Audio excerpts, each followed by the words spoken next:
We interrupt this transmission to bring you the following live broadcast. How's everyone doing tonight? Woo!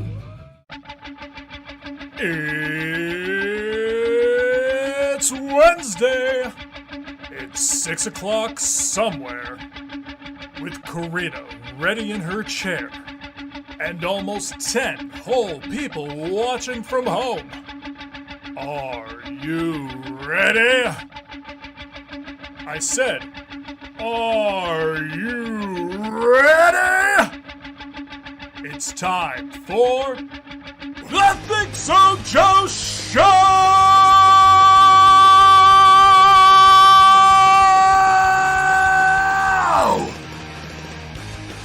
Welcome to the ThinkSoJoE Show. Hey. Wow, there is like no volume going out to all WNY right now. Oh no! Look at What that. do we do about There's that? nothing. Like it's like negative 30 dB. I'll just turn it up. That's just like a gain situation. we'll just add some gain there so you folks listening on all WNY, if you still exist, or on the Yeah. podcast. Hey, there we go. There's some volume for you. Check. I mean, it's still like mine. Oh no, there it goes. It hit zero. It's good. We're good. All right. Nominal. Yeah, good enough. It'll do. It'll do, pig. Anyway. Hi. What's Welcome. So yeah, welcome. So there's a big birthday coming up. I know. It's Anxious Kids Make Good People's Devin Mullins' birthday coming up this Saturday. I know. Who else? Who else's birthday is coming up? Former BD2 drummer Mike Miller's birthday is coming up this Saturday. I feel like there's somebody else. Former Board Wrestling fan co-host JT. Yeah, that's the one. Yeah, that's That's the one. Okay. Anyway, No, but like, you're gonna be 40. I'm gonna be redacted. Yes. Let's do that properly. Yeah, I guess I'm gonna be.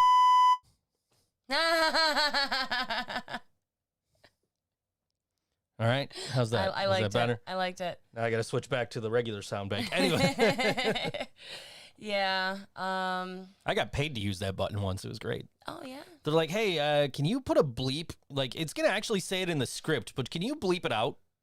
Like, I can do that. I have a button for that.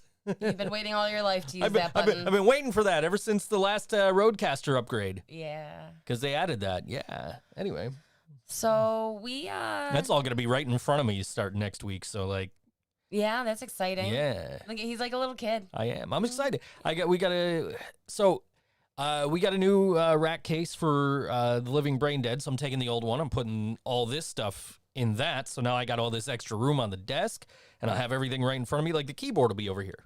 Oh, I was thinking you were probably gonna get another computer monitor. Maybe. I've been looking at like 4K monitors and to replace the TV though. Like, Okay. Just 'cause Is the that where it TV's would go, or would it? oh go yeah, no, over? it would go right there because it's a 720p TV and everything looks like shit on it. So. Oh. But anyway, Kevin's looking forward. Let me do this properly. Kevin's looking forward to turning. Not me. I'm 27 for the 14th time. Anyway, you guys know how that goes. Anyway, Yeah. it's a ThinkSoJoE birthday show tradition that we lose bands at the last minute. It has happened, I think, every single year. That's how I remember it. And usually when it happens, Yellow Sauce is right there to save the day. They really are superheroes of the modern day. Unfortunately, they are not in town this year to save the day. Oh no. So we had to kind of find some folks. Yeah. So we're playing with some new friends. Yeah. Living Braindead, of course, Saturday night at Stamps. And we are playing with Captain Tom and the Hooligans. That's just such a fun name. That's a new one for me. I'm familiar with them because our dear friend Sally occasionally plays with them. Yeah, that's really cool. I hope she's playing. They were sent in our direction by Mr. Jay Wright from On the Cinder. Flower House Studios. Flower House Studios. Yes. Speaking of On the Cinder, they'll be on the show next week. Oh, yeah. I'll be heading over to their space on Tuesday to pre-record an interview. Of course. I miss all the fun. Yeah, I know. Well, There's no way around it. It was, we could get some of them today, or we could get all of them next week. So let's get all of them. Having all of them, you get better banter anyways. Kevin says it's almost like I should be more prepared by. I mean, I really should have asked like 5, double 6 bands. double the number of bands that I did to just be like, okay, well, this band got on first, but please keep this date open. Yeah, right. Like, like don't book anything else. Yep. I might need you on standby. Yeah, please stand by. But Captain Tom and the Hooligans and our friends in Shady Hawk, Yeah, our new friends in Shady Hawk. who played for us a couple of weeks ago. Yeah. Excuse Are me. you okay? Yeah, I'm okay. Okay. A couple of weeks ago over at Stamps, they Yep, for Halloween. they were fantastic, and They really I'm were. looking forward to it, and getting to hang out at my home away from home, kind of. Yeah. Get to celebrate my birthday, and Yeah. There will be pizza. There will be cupcakes. There will be balloons. great. Yes. Yeah. I'm all for that shit when I'm not playing. And having to kick those things out of my way so I could get to my pedals when I'm trying to. Like, damn it, I got a solo here. I can't hit the button because there's a balloon on my fucking delay pedal. Yep. We aim to please, right? Yeah. Yeah. Anyway. Yeah. You didn't get the ones with confetti again, did you? No, we're not Good. allowed to. We're not allowed to have confetti balloons there anymore. Good. Jen said so. I walked in carrying pizza. I didn't even have everything, and she stops me. She's like, "Karina, we need to talk." I'm like, "Oh God, Jen's got the mom voice out." Oh man, what did I do? Yeah. There will not be cookies, Laura, because I have to worry about pizza and cupcakes. I'm afraid to touch the microphone. You know that, right? Like, Oh, I know. yeah. Yeah. Don't wear boots or Brian. So we played a show at Evening Star. Mm-hmm. Was that the one with Head B? Yes, as a matter of fact. So we opened for Head PE, and in the first song, I hit like a wrong button somewhere. And I don't know, like I'm in this mode. This was a different pedal that I have now, but I'm in this mode that I've never been in before in this pedal. And I'm like, how the fuck do I get out of this? And there's these little tiny screens above each button. And so I start reading what it says, and then it moves to another screen. I'm like, fuck, okay, let me read it there. Oh, fuck, it moved again. Oh my God. Let me read it here. Fuck, it moved again. And I had to like turn my shit off and turn it back on. And Brian's like, well, you should wear Converse on stage. That way your foot's not so wide and you're hitting all these buttons. Yeah, he wasn't wrong. So I compromised and I got Vans. Yeah.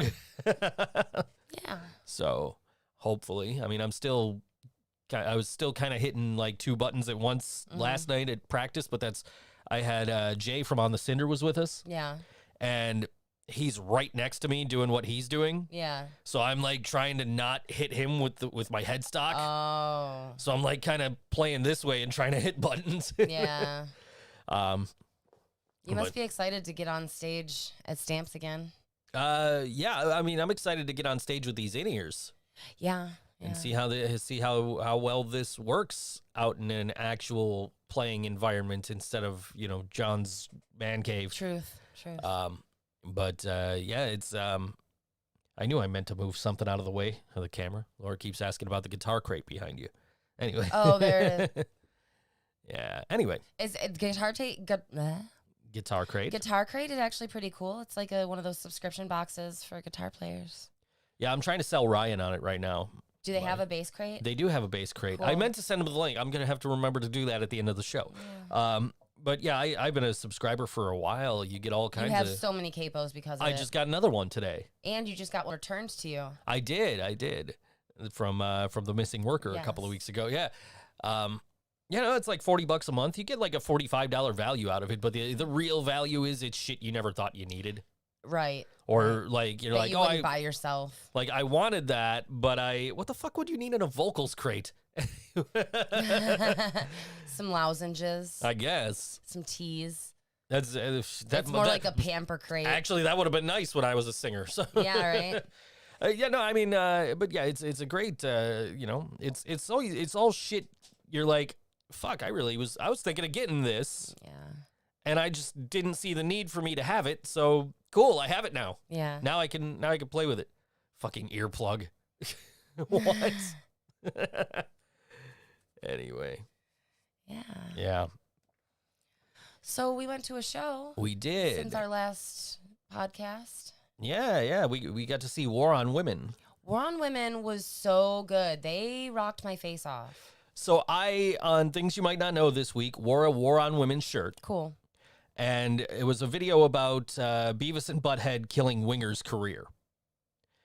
And so I tagged them in it on Twitter, War on Women, and I tagged Winger, and I tagged Mike Judge. And War on Women is like, oh, we love this, especially if it gets Mike Judge's eyes on us. I'm like, hey, you know, they are making a new season of Beavis and Butthead. Oh, right. You know, maybe he'll see you and maybe he'll put you in put one of your videos on the show. Yeah. Which would be cool. You know, your mom's here. Hi, Mom. Oh, hi, Mom. So yeah, you know, that was cool. They retweeted my link to the video. That's It's very like, cool. cool. That's very cool. That's kind of what I was hoping for. Yeah. So. But yeah, we saw them. We saw Bad Religion. And we saw the Alkaline Trio. Let me tell you this. I swear, if you want to find every single tall person in Buffalo, go to a concert I'm at and look directly in front of me because they are all lined up right in front of me. Yep. One of them moves, another one steps in, takes his place. It's so fucking true. I couldn't see shit through half that Bad Religion set. You know what? Like, I wholeheartedly agree about the tall people thing. But on the flip side, I have not stood next to armpit in the face of a man that smells like a rotten steak sub in like a decade. Do you know that dude I'm talking about? Like, there's at every show for a long ass time, there was that one dude who was so into it, going like this, and my face would be right in his armpit, and it smelled like cooked onions or something. Kevin, I said every tall person in Buffalo. Anyway. Come back to Buffalo and, you know. So, yeah, I could not see shit for like the first half of the Bad Religion set. I could see all of Alkaline Trio's set. No, like, I didn't dislike Alkaline Trio, but I really had higher hopes for Alkaline Trio because they were built up to be like so much something. I don't know. Like, I don't know what I expected and I probably should have listened to more of their music ahead of time. So I went into this like, I know one song by them. You're like, oh, it'll probably be the last song they play. I'm like, yeah, it was like their only fucking radio hit, so sure, why not? They didn't play it at all, but I did know a song by them, which surprised me. I'm there like, were oh. two that I knew. I'm like, oh, I know this one. Like, okay, that's this band. But like, man, these guys are not, they're not wowing me. Their energy was just not there. Me not being a fan, that was not making me a fan. Right, it did not sell us. You know, and Ryan and I had this discussion because Ryan was standing right next to us for Bad Religion. For Bad Religion, and we were talking about Alkaline Trio. And I'm like, dude, that wouldn't have made me a fan. No. If I wasn't a fan, and now I'm like, nah, I'm not. I don't think so. Yeah, but Bad Religion. It's over there, Laura. Bad Religion was like on the nose, so good. Guitar solos. Oh shit. Fucking, I don't know his name, but the dude's voice. Yeah. Like, I was so afraid that it wasn't going to sound that good outside of the studio. And it's warm. It's like, I don't know. He just has this warmth in his voice that like, it makes you think, but it makes you feel. I don't know. Front of house engineers good with that EQ. That'll do it. Yeah. We're sitting in. We're at practice yesterday, and we're playing back a track because that's what we had Jay there for. Was he was setting up this mixer we have, so we can record some shit. Mm-hmm. And so he's setting up this mixer, and he plays it back, and I'm like, holy shit, these vocals don't even sound like shit. They don't sound great, but they didn't sound like shit either. So, you know. Yeah. It is what it is. Yeah. Jasmine's working. I know. She literally was like coming into work as the show was starting or coming off of break or something. Her break was over, yeah. Yeah, that sucks. We miss Jasmine. Oh, I see how you put the Pepsi logo out. That was clever. We're not sponsored. We're not sponsored by Monster or Pepsi. Yes. And it's the choice of a new generation. You have a good point, Laura. Jasmine wasn't here for Halloween. I know. What the fuck is up with that? And she's not here for Joe's birthday. Right? She's too busy hanging out with potatoes. Right.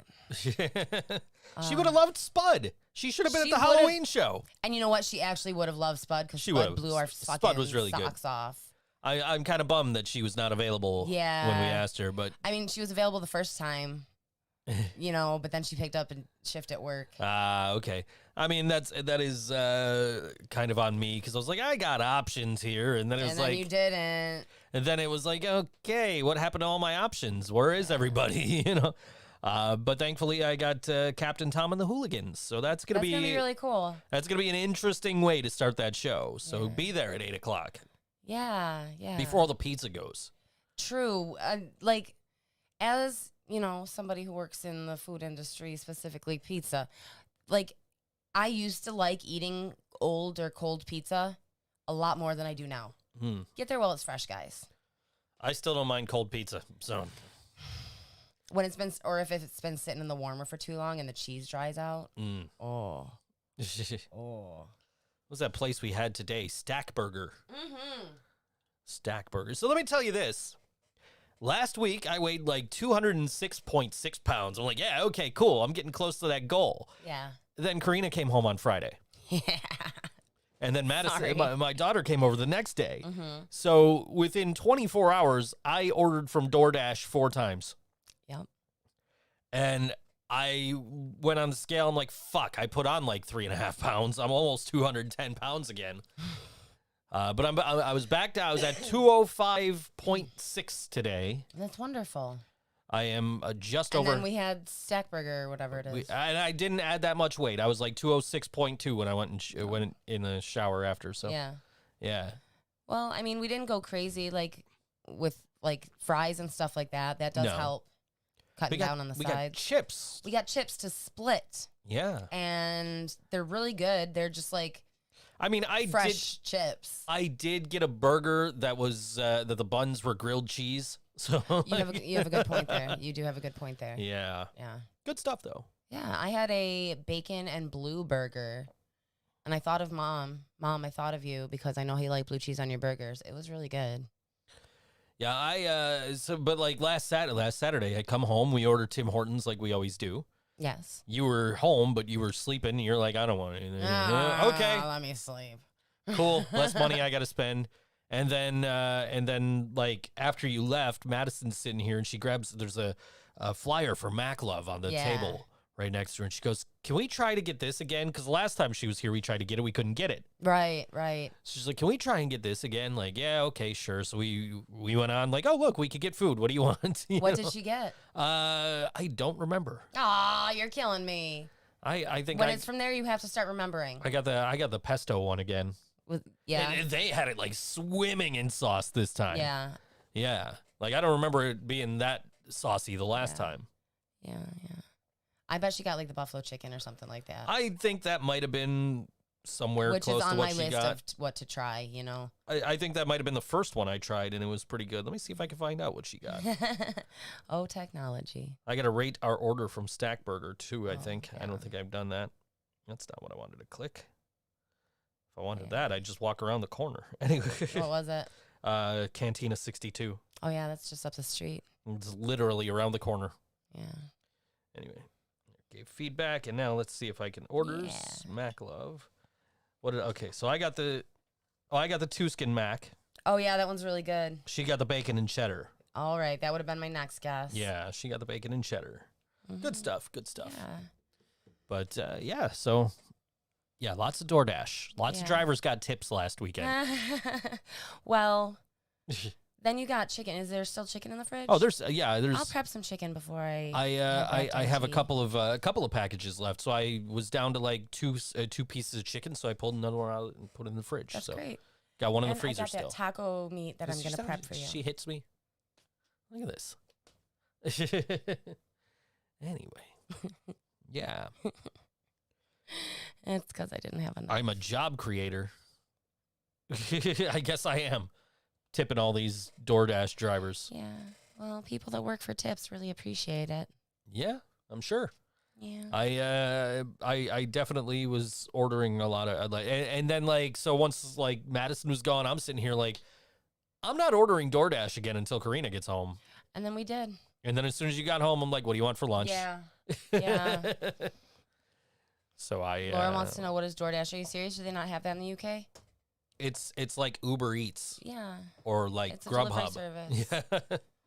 Or Postmates. Postmates is another one. Oh, okay. Yeah, anyway. It's not a restaurant. It's Several restaurants. It's a lot of restaurants. Yeah, several. That have a delivery service, basically. Yeah, it's like Uber for food. Mm-hmm. Yeah. So, yeah, anyway. It is Yeah. super convenient. Except and Uber has their own one, so that's not really a good comparison because that would be Uber Eats would be Uber for food. Anyway. Yeah, yeah. But, you know, it's... But in a basic, technical, like, simplistic way of saying it, it's like Uber for food. Yeah. So, yeah, that's... You can get your McDonald's delivery.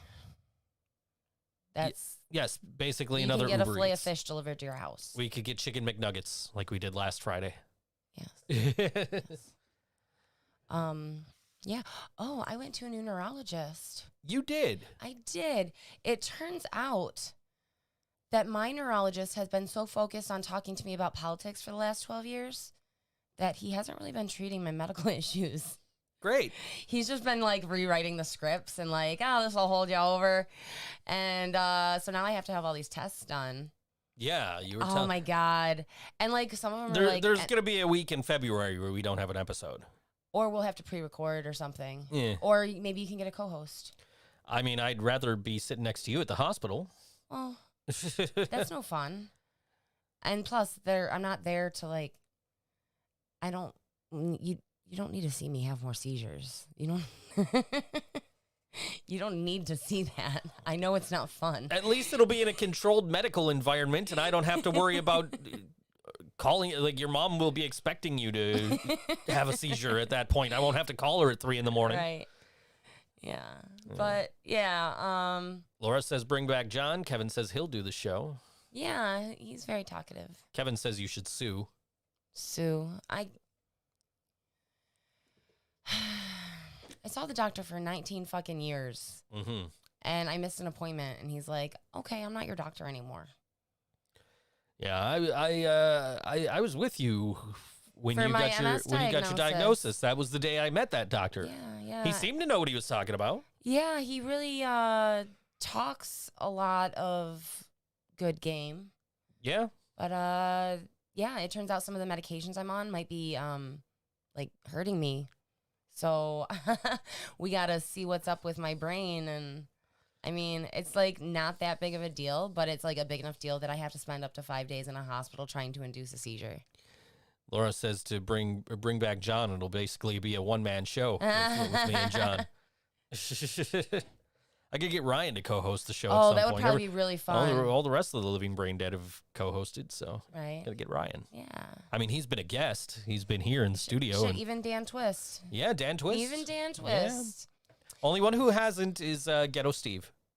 We'll get on that. I guess we'll get Ghetto Steve on. Yeah. We'll get Ellis 7 as the guest, and she can talk about all the really cool shit she's getting to do. She's doing costume design for wrestlers in NXT, and That's so awesome. She got contacted by a fashion designer. No way. Yeah, like all this cool shit's happening to her. It's so cool. Oh, like, it's so nice to see your friends do well. JT has been a co-host before. That is correct. He has been on this show. That's cool. Yeah. He's not even around here, is he? No, he's in Syracuse. Oh, that's close enough. He did it. He did it via like Skype or whatever. Yeah. But you know, same as we used to do for Board Wrestling Fan. Yeah, but, yeah. I'm sitting here the other night, and American changed my flight, right? So Yes. So like my flight was supposed to leave at 7 a.m. and I was supposed to get into San Francisco at like 1:30. It's a long travel time. I mean, you're going across the country. What do you expect? But Yeah. it's still like a long time to be traveling. I know. I got that sleep mask with the headphones in it, so I'll just That'll be nice. put that on, crash out. But I went to, so I get this email the other night, and it's like, American has changed your flight, And it's like, you're now leaving at this time, and you're getting to San Francisco at 9:50 p.m. on December 17th. Like, the fuck I am? I have a thing to be at 7:30. Yep. You're not missing Fucking that. getting in at 9:50. Fuck you. Yeah. So I go on, I book through Expedia. Okay. And I go on Expedia, and I'm, trying to talk to somebody through their little chat box. And this dude is like, oh, you're not responding. I'm going to close the window now. I'm like, dude, I'm trying to, before I could even type, dude, I am responding. He closed the fucking chat. I'm like, what the fuck, dude? I'm like, all right, fuck. I guess I got to call. Yeah. So I grab the phone, have to figure out how to fucking use the phone on the phone because I never call anybody. I hate talking on the phone. I feel that. So I'm sitting here like, wait, how the fuck do I do? Oh, this button. Okay. So I hit the button and I call, and it's like, press this if you need this. Like, okay, cool. Okay, now enter the last 4 digits of the card you used to the way it was worded was use the last 4 digits of the card you used when you made the booking or your itinerary number.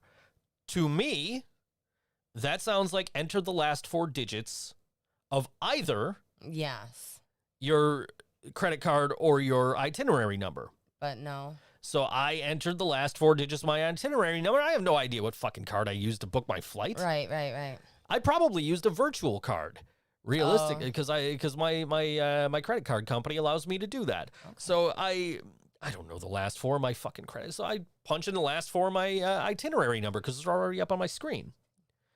Oh, we couldn't find that. Please, and then it like repeated itself a couple of times. I don't remember what it said, but then it's like, oh, let us get you to an operator. Like, okay, cool. So they get me to an operator. Okay, hey, how can I help you? Like, okay, they changed my flight. This is what happened. This is my problem. Oh, this is the wrong department. Let me transfer you. Oh, Jesus. I get transferred. Hello, how can I help you? Okay, here's my problem. Here's what happened. Here's my problem. Oh, this is the wrong department. Let me, It's a game. It's a game to them. They're like, how long can we keep this guy on the phone? Let me send you to the next department. And then they send me, I'm back in the fucking automated system. And I fucked up again, so I hung up and called back, and I punched in my entire itinerary number, and it's like, okay, we'll get you to an operator. Like, please let this be an operator that fucking, it works in this department. Right. And, I got a very, I forget, I don't remember her name, but I got a very helpful agent. She took care of everything. That's great. I now have a flight leaving at 6:55 a.m. Okay. 5 minutes earlier than my previous flight that got changed. I get in now at like 12:30. Okay. With a 45-minute layover in Dallas. And what sucks is I got friends in Dallas. And you only have 45 minutes. And I only got 45 minutes. So I don't Yeah. think there's any chance I'll be able to like. You don't even have time for a cup of coffee. Right. I don't think Not there'll in be an airport. I don't think because I doubt security's going to let them through without tickets, and No, they won't. I can't leave because you got to be there an hour before your flight, right? Yep. So like yeah, it's That sucks. So I'm not going to get to see my friends when I'm for the 45 minutes I'm in Dallas, but so anyway, that night I'm while I'm on hold I'm getting hey, here's the scripts. Like, oh man, I'm dealing with this right now, and I will get you as soon as I'm done. And as soon as I'm done, I go, oh man, this is what happened. And now, now I got a layover in Dallas, and I'm trying to see if there's any way I might be able to see some friends in that 45 minutes I'm there. And he's like, probably not. I'm like, yeah, one of my buddies is down there who used to co-host the wrestling podcast with me. He goes, oh, the one you did with Mark. Oh yeah. And I'm like, oh shit, dude, I forgot Mark worked for you. Yeah. Like, it took me a second because I thought maybe I told him about Mark. Yeah. And then it hit me like, no, Mark used to fucking write for him. Oh. Like, when I first started working for him, Mark was his writer. And I'm like, dude, I forgot Mark worked for you. And then I had to tell him that Mark passed away. Oh, he didn't know. He didn't know. Oh. I like, if I would have remembered that Mark had worked for him, I would have told him. Yeah. And so he was just like, "Oh man, I'm so heartbroken right now." I reached out to Mark every now and then just to see how he was doing.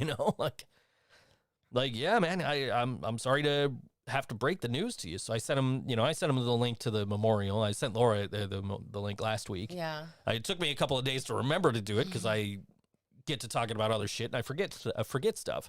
But I remembered eventually, like, oh shit, I got to send this to Laura. So we all, we all thought it was a beautiful ceremony. Everybody that was, all the board wrestling fan crew who's watched it and commented on it, and and I had to send it to one of my clients because Mark used to work for him. It's like, damn, dude, like if I would have remembered this, I would have told you. And then he's, asking about my other buddy who writes for WrestleMania now. So, because he used to work for him too. Cool. All right. So we were originally on Saturday supposed to have Smitten for Trash open for us. And we were super excited. We were. So the way it worked out is we had Claymore and we had Smitten for Trash. And Claymore contacted me Sunday morning, and they were unable to play the show. Somebody got sick. They're not able to play. Yeah. And so we, it's like, okay, cool. We'll replace a band. That's not a problem. We have plenty of time. We got a week notice for one band. Plenty of time. For once, we got a week instead of 6 hours. 6 days instead of 6 hours. And then Monday, before we ever replaced Claymore, I got a message from Smitten for Trash, and I don't want to screw up names. I'm sorry. Give me a sec. Because I know there's JD. Let me see. Okay, I got the news that Robin from Smitten for Trash broke her hand and would be unable to play. That's fucking horrible. What a horrible thing to happen to a musician. I'm like, dude, I hope for a speedy recovery for her, but this really sucks. Like it's tradition. It is. Maybe next year you'll learn. So we want to send Robin our well wishes for a speedy recovery. Better.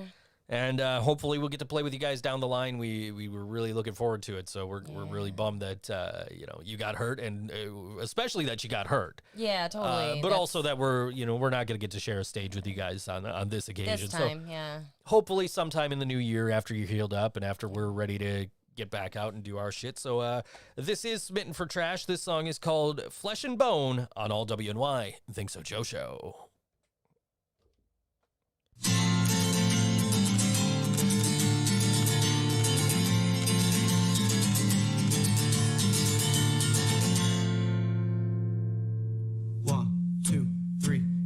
The time we spend distracted and avoiding our thoughts, emotions, and our aspirations, distant relations, and fucked up mental stress.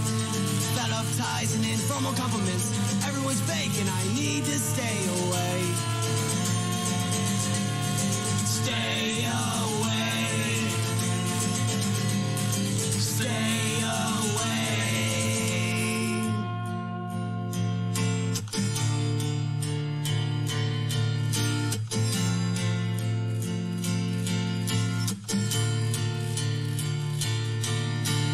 Try and climb your way out. Can we change our ways? Switch set in stone. Just drink away the pain and the toll it takes on our bodies every day.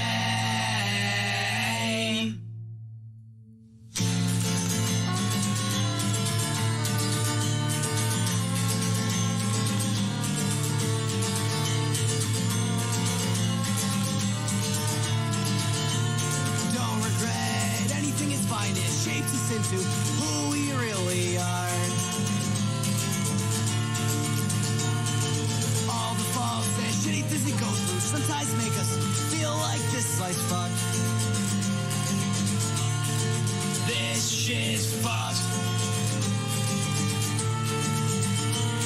My best friend's a bottle and I can't think straight, and nothing will make this go away. Should we try so hard, who's to say? The time we spend distracted and avoiding our thoughts, emotions, and our aspirations, distant relations, and fucked up mental stress. Fed up ties and informal compliments. Everyone's fake and I need to stay away. Stay away. Stay away. Don't regret. Anything is fine. It shapes us into who we really are. All the faults and shitty things sometimes make us feel like this life's fucked. This shit's fucked. My best friend's a bottle and I can't think straight, and nothing will make this go away. Should we try so hard? Who's to say?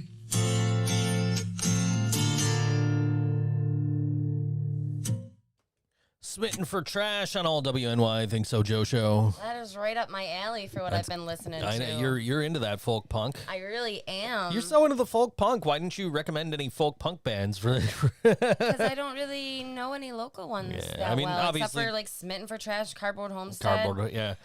Here's the thing: is I thought about asking Cardboard Homestead, Yeah. but the last time we needed a band at the last second, Yeah. I thought I reached out to Cardboard Homestead, so I didn't want to be like, "Fuck, you guys are always my second choice." Right. I don't want them to feel that way because they're not. I love Cardboard Homestead. I really do. It just like. They don't fit on every show. No. That's for fucking sure. Like, you couldn't put Tokyo Monsters and Cardboard Homestead on the same show. Yeah. I mean, you could, but like you would have to really, the third and or fourth bands would really have to bring it together. Shout out to Tokyo Monsters for Fuck yeah, Tokyo Monsters. getting back to us right away when we asked them with their no. But yeah, they are Joe- doing good things. Joe Baldwin is anyway. He just opened for Our Lady Peace. That was with Charrot Way, With not Charrot with Way, right. not with Tokyo Monsters. Yeah. Okay. Yeah. But that is great. And Tokyo Monsters has some shows coming up. I don't have details. I didn't do my homework. I made pizza. Go find Tokyo Monsters on your favorite social media sites. Yes. Find them in the metaverse. Yes. Anyway. They have some good shit going on. Good for them. Is that, what are you talking about, Laura? I don't know what she's talking about. She says, "Is that a bell or a tree?" Oh. There. I have no idea. Okay. Anyway. Cool. Yeah. Yeah,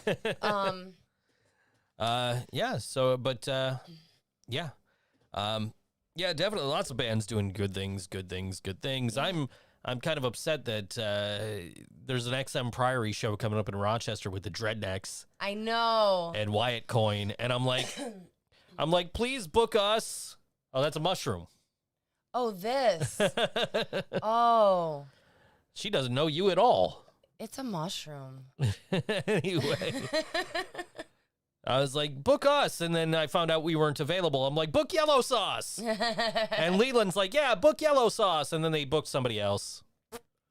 Damn it.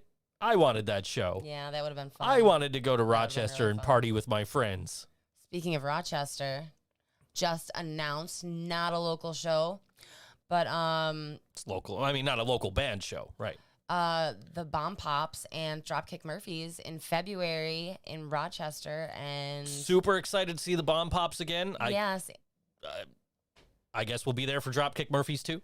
well, yes, because I don't know who the other bands right, are. Not familiar with them. So we were like, how are we going to get there? And then we were like, let's get tickets and then figure out how to get there, because that's what we tend to do. Right. And then I was like, well, it's Dropkick Murphys. Maybe my cousin Dave will want to go. And I'm like, yeah, your cousin Dave will definitely want to he go never because it's misses Dropkick. a Dropkick Murphys show or a Flogging Molly show unless like there's something serious going on. So we're gonna get tickets Friday. They go on Friday, sale, yep. and we're gonna go with Dave. He's gonna drive, and we're gonna buy the ticket, and we're gonna go see Bomb Pops and Dropkick Murphys, and it's gonna be really fun, and I'm so excited. Mm-hmm. What venue is it at? Geez, I don't know. It doesn't really matter. I mean, if it's at the Armory, it might matter. That was not a great sounding venue. Yeah, but if we stood closer to the stage, because we were pretty far back in the echo chamber. Yeah, I guess that's fair. Yeah, Let's see. Dropkick Murphys. and it would be rather cool to see them where we saw Flogging Molly, I guess. so we could do a comparison. All right, let's see. It's the Dropkick Murphys St. Patrick's Day Tour 2022 with the Bomb Pops, the Rum Jacks, and Jim Lindbergh of Pennywise. Ooh. Oh, no, he's only on one date, March 20th. Well, fuck that. And this show is February 22nd at the Main Street Armory. Let's go anyway. Yeah, no, I know. I mean, I'm just happy we don't have to like get a hotel and Uber back and forth all the way across Rochester again. That was a big to-do. And busing. The bus, I don't mind. But the fact that the fact that there's no like super like the last bus is 10 p.m. and the first bus is 5 a.m. That kind of bothers me because then I'm like stuck in fucking Rochester. Right. I can't just be like, yo, I'll be home in a couple hours to do this job. No, I gotta fucking wait till 5 a.m. to get out of here, and we ain't leaving at 5 a.m. if we're getting a hotel. Like, I mean, we could, but it's not likely. Exactly. So yeah. Anyway, but yeah, no, that's exciting. We're going to see Anti-Flag in a couple of weeks too. You're excited about that? Anti-Flag and Bad Cop, Bad Cop. I like Bad Cop, Bad Cop. I know. I was checking out Dollskin, the other band that's opening for them. They're pretty decent. Yeah, I'll have to look into. I like them. It's a lot more poppy than what I tend to like in my punk rock, but you have to keep in mind also that it's a chick singer, right? Yes. So it's hard to tell when it's a recording if it's poppy or like when they're live. Maybe Kevin it's a says little Dollskin grittier. is fantastic. You know, maybe it's a little grittier when they're doing it live because like, yeah. Sure. I haven't seen them. I'm looking forward to it. I was listening to them. I went out to the mall the other day. On the bus, I got the headphones on. I'm listening to them. Like, hey, this is not half bad. Yeah, and Bad Cop, those are my bitches. And then the next day or the next time I went out, I'm like, hey, I'm gonna listen to Anti-Flag. I'm like, oh. Well, we're staying for them. Yeah. Yep. I'll meet you outside. I will be outside of the pit. I'll meet you at Jim's. I'll take a full Diablo, steak sauce on the side. I mean, like the thing, like I'm listening to this, I'm like, okay, like I don't like these songs I don't know. They have evolved a lot. I don't think these songs I don't know. Maybe that's it. Maybe it was an older album. I don't know. It probably was. But I'm like, I don't like these songs. And I'll lead into this, but I'm listening to these songs. I'm like, okay, the ones I don't know are not that good. The ones that I know, I like them, but it's probably because you listen to them 6 billion times a day when you're home. I have their latest album on vinyl, and I did buy it in anticipation of coming to this show. It was a record store day, Drop One exclusive, and I, wasn't getting some of the records I wanted because I didn't know that I needed to show up at 4 o'clock in the morning to do that. I know better now. Guess where I'll be on Black Friday. There's nothing I even fucking want on Black Friday. Anyway, so I will, so I'm like, I'll pick up this album. I'm going to listen to this. I don't know much about Anti-Flag. I'm going to put this on. I'm going to listen. I liked that album, the newest one. And I posted on like Instagram about it. Their bass player was like liking it and commenting and shit. Like, that's cool. Yeah. You know what I mean? I just, like, the stuff I was hearing on Google while I was, walking to the store or whatever, I'm like, this is what I got myself into. Like, I got myself into it because I know you like them, and also Bad Cop, Bad Cop. Bad Cop, Bad Cop is so good. I can't wait. I am going to be bawling their whole set and singing along, and, like, ugly cry, snot. Like, we're going to need to bring a hanky. Kevin says the lead singer of Dollskin is non-binary. Did not know. Like, yeah. I don't know the shit about them. Apologies. Yeah, I didn't know that either. Yeah. So I just saw them on the flyer. I'm like, let's check out this band. Yeah. So yeah, it's nice to check out bands before you go see them so that you have an idea what you're going into, and B, like, it's just more fun when you can sing along. So the last time I saw Metallica, I didn't listen to the opening band at all before we went. Mm-hmm. I didn't know anything about them, but my friends were like, no, dude, we're getting there after the fucking, after this band plays. They fucking suck. I'm like, but guys, Local H is like the opener. I want to see Local H. Fuck yeah, Bound for the Floor. Even though it totally does not fit on that show. Like no, we got to skip the second band. No, you guys, you just don't get it. Stupid pun. Anyway, no. So this is what happened. How Local H got on some of these Metallica shows on that tour. Was Metallica had a contest for local bands to open for them, and people voted for Local H.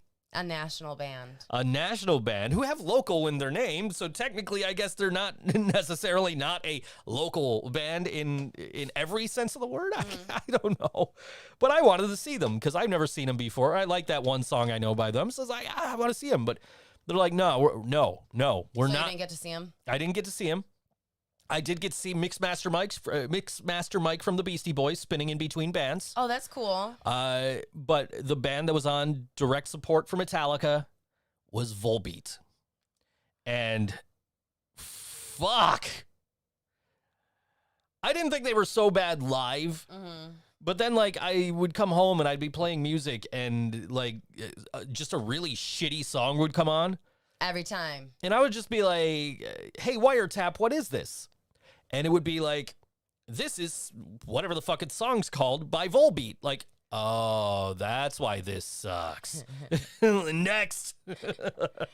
Oh, hey. I was taking a shower today and I'm playing 80s songs. This song comes on. It's got this really super long intro. I'm like, what in the hell is this? So I asked the Wiretap in the bathroom, hey, what is this? And it says, this is some fucking song by U2. I'm like, oh, that's that why it sucks. That, yeah. We play our usual game at concerts of like the T-shirt that seems most out of place. Yeah, what were some of the ones that we saw? We saw Mastodon. I think that was we that saw maybe Third Eye Blind. I think that was the one that won. And there was another one that was like, this might not be the place, but I can't remember what it was. It was one that you saw. I don't remember. I just remember that 90% of the crowd were wearing Bad Religion T-shirts. And the other 10, well, no, there were a lot wearing Alkaline Trio T-shirts that they had just gotten. Fair. Yeah. So I wish Brian were here so I could ask him. Does it count if you bought the shirt at the show? I feel like it counts more. Really? Like, yeah, unless it's a local band. I feel like local shows and national shows have different rules.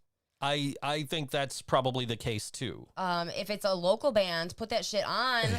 I will say that half of my band at least is wearing something with our logo on it. Yeah. On Saturdays. So yeah. I know I am.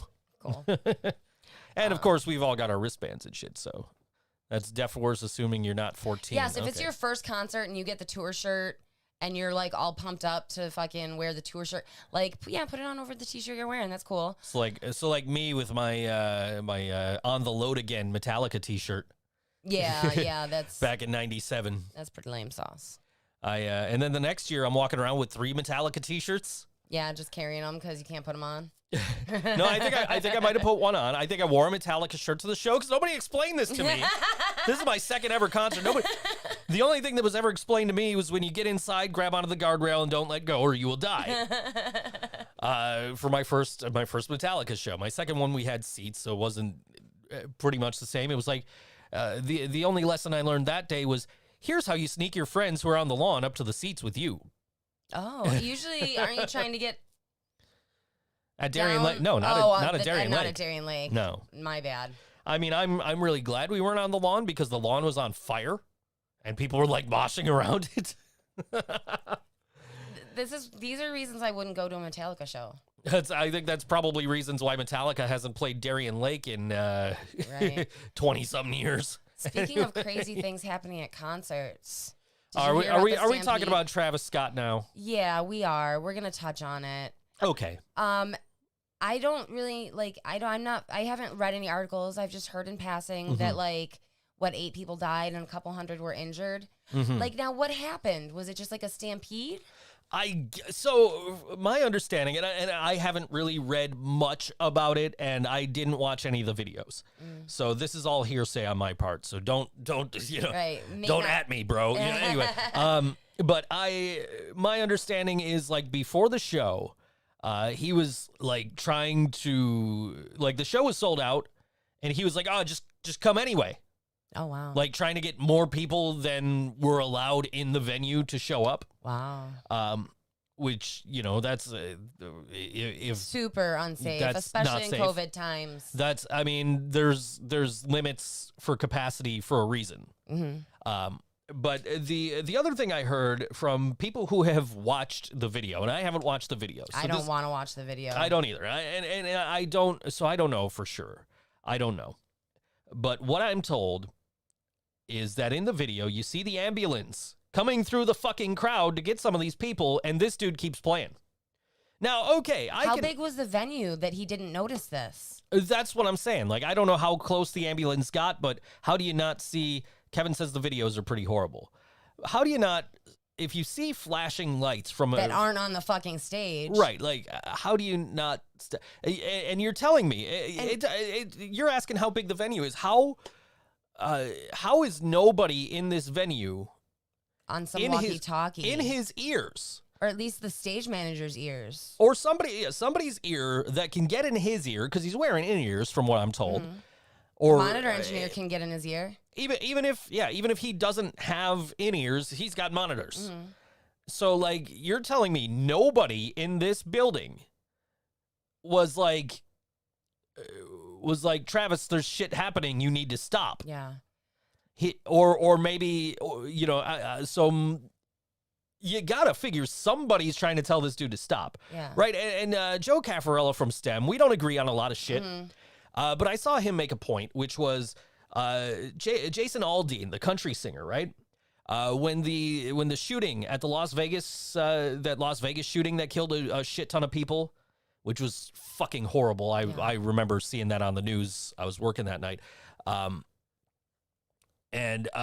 like, Joe made a point of like, Jason Aldean stopped the show and got off stage because somebody was in his headset like, dude, we got a problem. Okay. Somebody was in his in-ears. Dude, we got a problem. You need to go. We need to get out of here. Yeah. And so, and Kevin's saying now that a couple of people came out to the stage to say something to him, and he only stopped for like 60 seconds. Okay, as somebody, as part of the production, your job is just as much the show as it is to keep the people at the show safe. And somebody did not do their fucking job, whether it be the front of house engineer pulling the plug or the lighting designer pulling the plug. Stop that fucking show. People are fucking dying. Now, I've seen a lot of people kind of be like, oh, you don't see this happen at metal shows. Listen, I'm a Metallica fan. I know this has happened at Metallica shows. It hasn't, thankfully, happened at any of the ones I've been at. It's happened on some of the bigger ones, like the fucking one, the giant fucking show they played in Russia, where, like, if you listen back to their podcasts, they're like, we couldn't see the end of the crowd. Wow. Because there were like over 1 million people there. Now, like, I mean, some shit like that happened. And, like, you know, the band didn't know until after.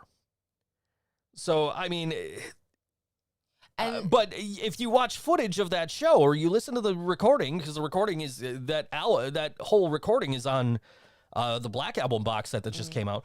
If you listen to that recording, you watch the like, they don't know that this, like, they are not made aware of this. They find out later that, like, people got hurt, people got killed. But I've also been at shows. And again, that was a show with like 1 million fucking people and they couldn't see everybody.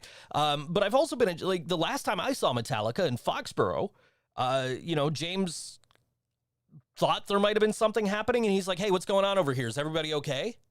Yeah. He stopped for a minute. He's like, hold up, everybody's okay?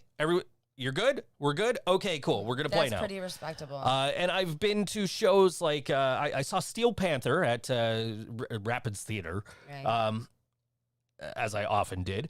One of the times I saw them, they're in the middle of playing Asian Hooker, and some old dude, like, collapsed. Oh. And they spotted it, and they're like, yo, stop.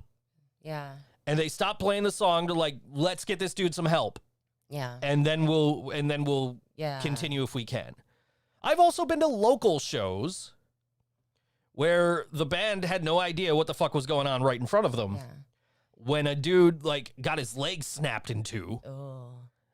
The venue didn't know what the fuck they were doing, so that was part of it. It was I'm not going to mention the venue, but it was or the band, really. Or I mean, I don't even remember who the band was off the top of my head. I do, but I feel like it would be tarnishing them. Yeah, I mean, but you know, they didn't know. Right.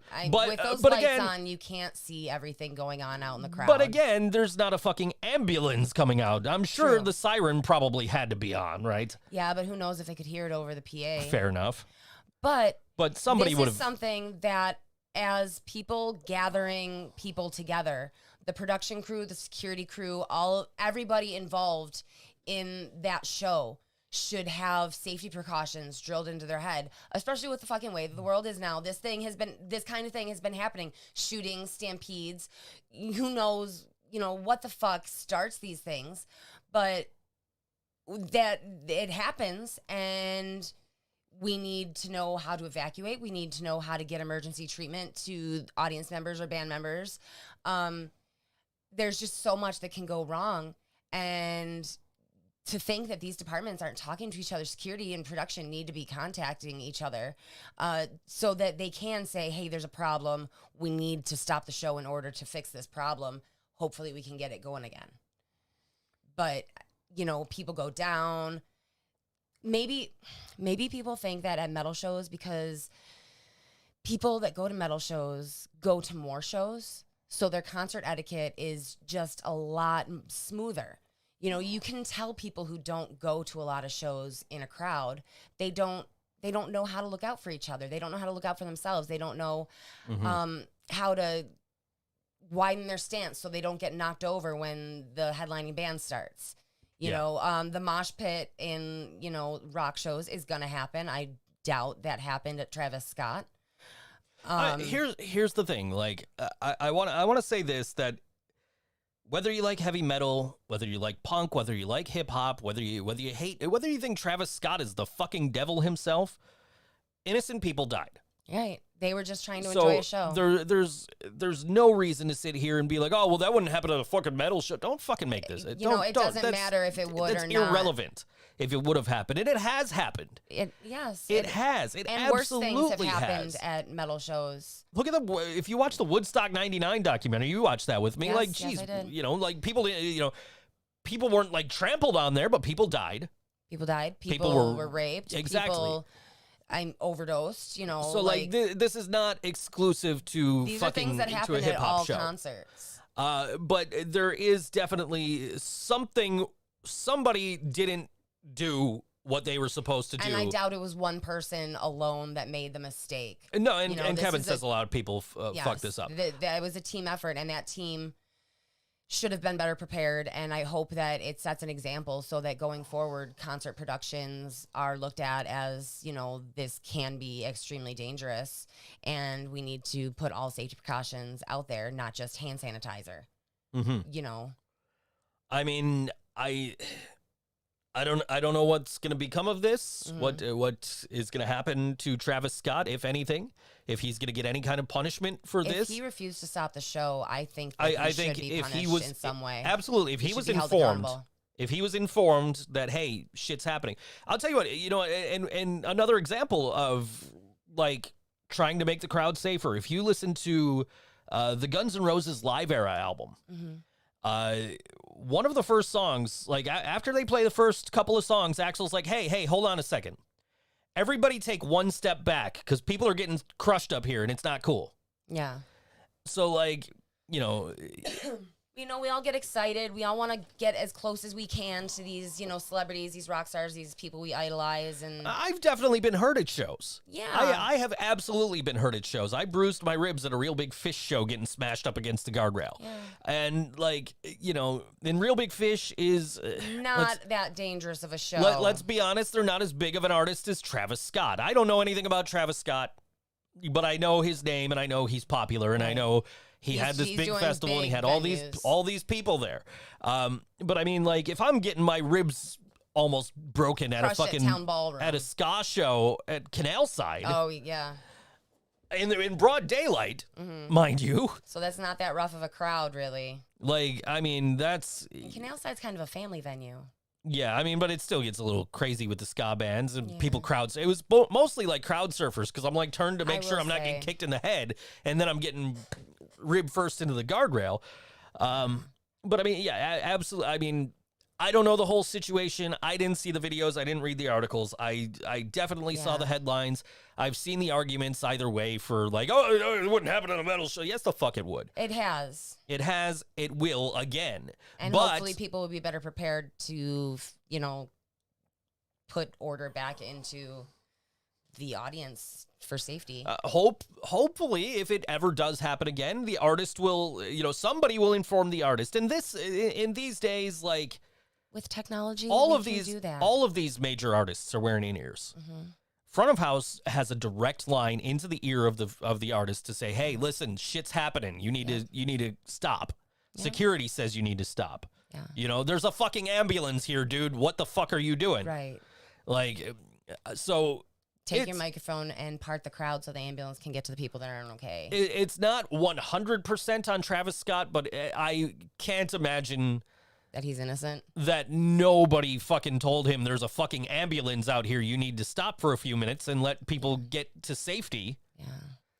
That's horrible. So, I don't know. I mean, and again, I don't know. I didn't see the videos. I didn't read the articles. This is just from what I've gathered.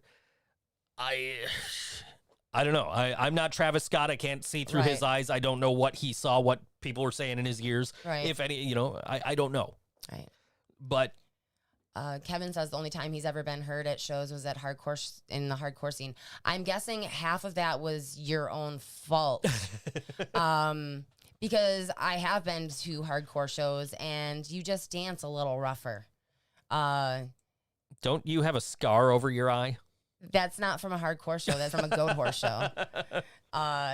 Which was also totally my fault, but super fucking fun. And I wouldn't change that scar for the world. Right. It gives me character. I have a scar from third grade kickball. You're such a badass. Oh my God. Yeah. Anyway. Yeah, so it's time for music. Why don't we So we played 77 Stone on the show last week. Yes. And I got a message from a dude through the ThinkSoJoE Facebook page. Yeah, use it, guys. Contact us. And he said, "Hey, I listened to the show. I heard 77 Stone. That was really good. If you want, here's my band. There's just two permanent members in the band, and it's me and my son. And we're called Alien Static." And I'm like, cool, man. I listened to some of it. It's like, oh man, this is actually really, really good. I actually had asked him like, hey, are you taking bookings? Because this was like right after Claymore had dropped. And they're like, no, we only take certain bookings. We basically book our own stuff. Okay. No problem, dude. Cool. But I like the song, and I like the fact that they reached out and said, hey, check out our band. So this is Alien Static, and this song is called Evil Genius on all WNY ThinkSoJoE Show.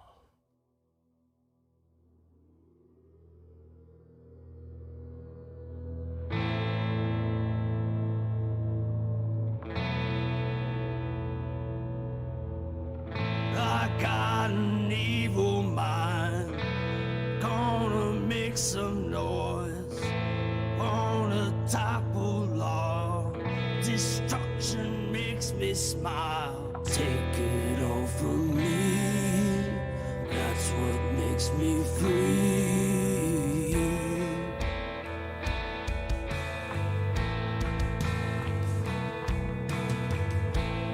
Give me the power, join the winning side, tear down authority, there is no place to hide. Take it all from me, that's what makes me free.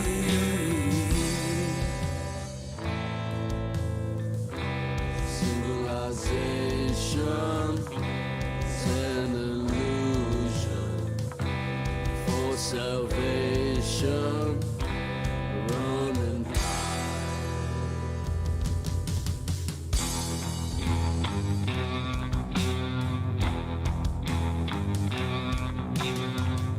Where are your heroes? They cannot stop me now. My evil plans are beyond imagination.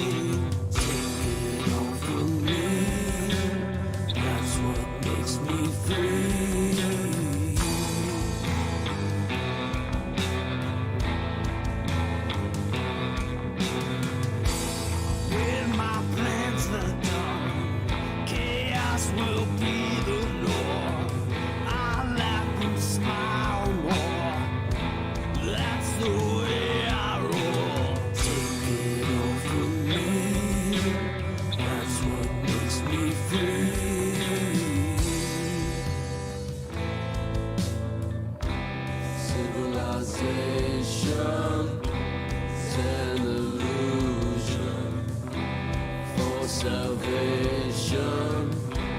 Running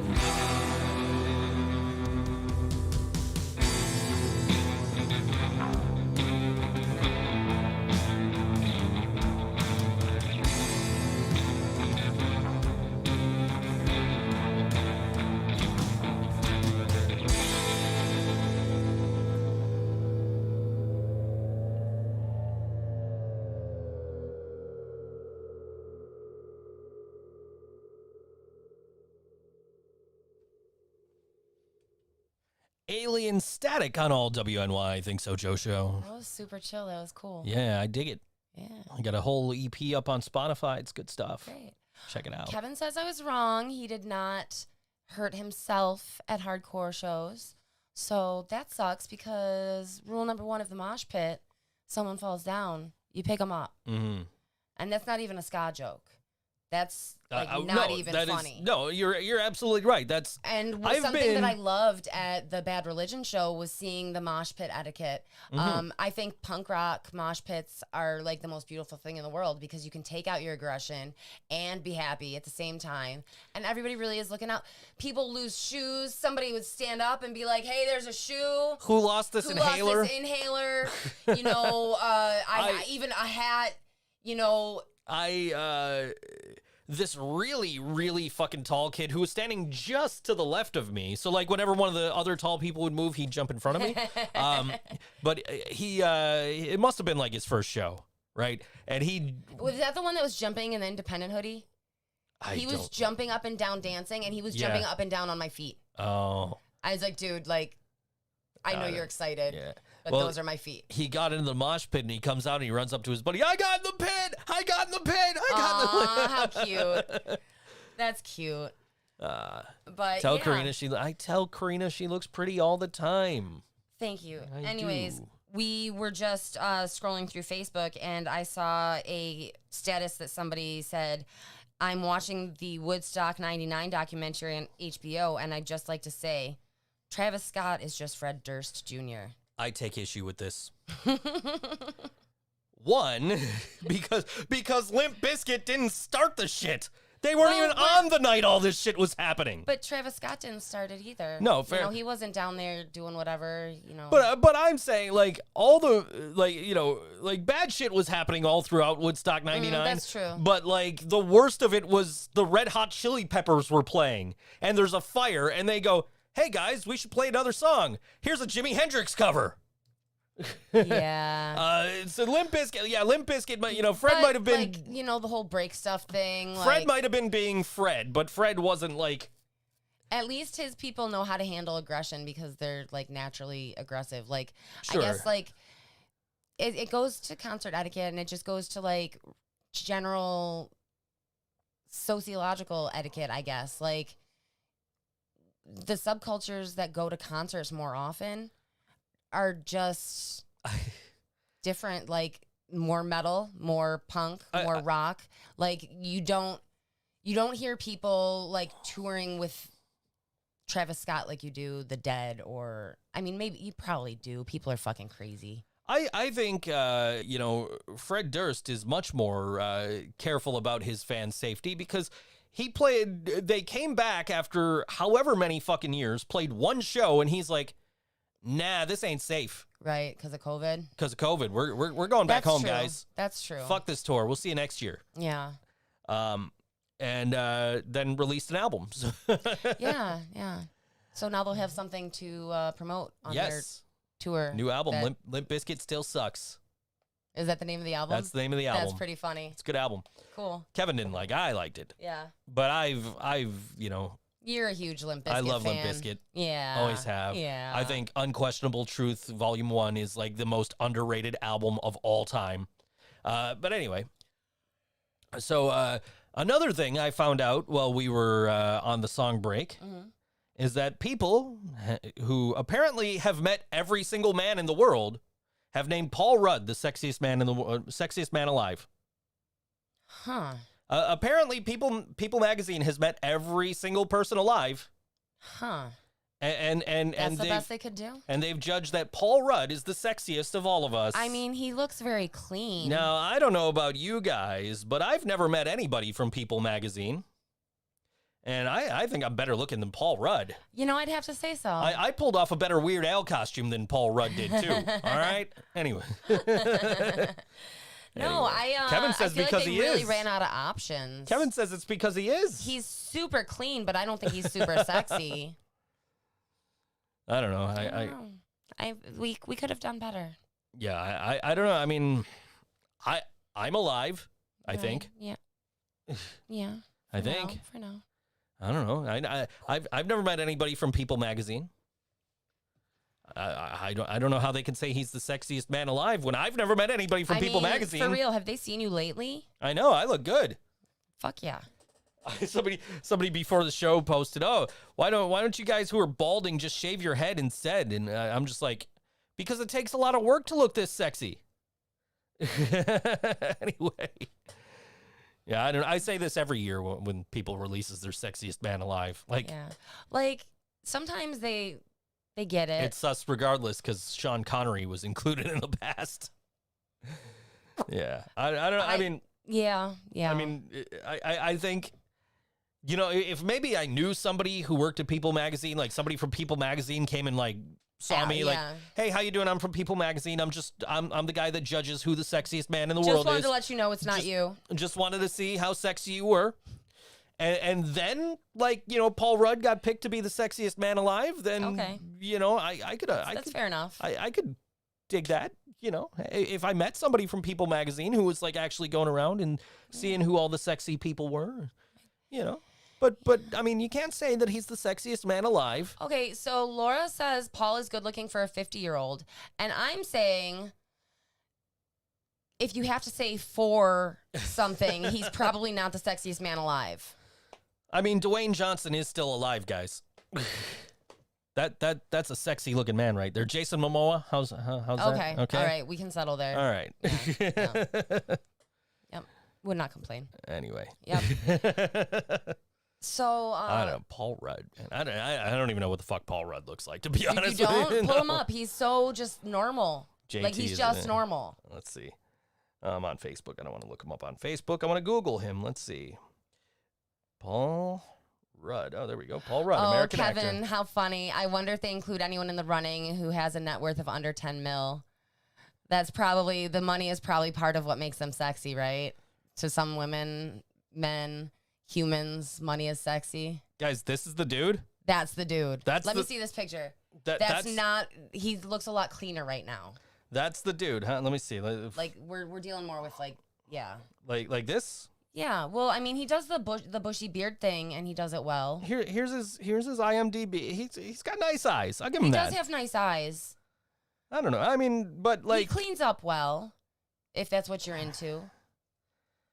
I mean, is that what he's looking like now? Actually, I'm not sure what's now. I feel like I just saw him on an interview, but Paul Rudd. He just looks so normal to me. Like there's nothing that stands out like that makes him drop dead gorgeous like Jason Momoa, which like everything stands out. Okay, yeah. Apparently, that IMDb picture is what he's kind of currently looking like.